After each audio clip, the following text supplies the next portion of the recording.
அன்பார்ந்த மாநில நிர்வாகிகள், மாவட்ட நிர்வாகிகள், வட்டக்கிளை நிர்வாகிகள், அனைத்து உறுப்பினர்கள், அனைத்து இணைப்புச் சங்க தலைவர்கள், அனைத்து இணைப்புச் சங்க உறுப்பினர் அவர்களுக்கு அன்பான வேண்டுகோள்.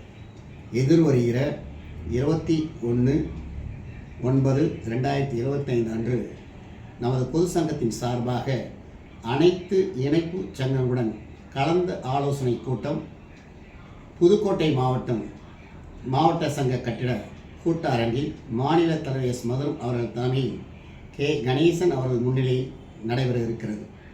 எனவே அனைவரும் அதில் கலந்து கொண்டு நல்ல ஆலோசனைகளை கொடுத்து நாம் மிகப்பெரிய போராட்டம் நடத்த வேண்டுமா அல்லது மாண்புமிகு துணை முதல்வர் அவர்களை வைத்து மிகப்பெரிய ஒரு மாநாடு நடத்தலாமா என்ற நல் ஆலோசனையை கூற அன்புடன் வாரி என்று மாநில மைய சங்க சார்பில் அன்புடன் அழைக்கின்றோம்.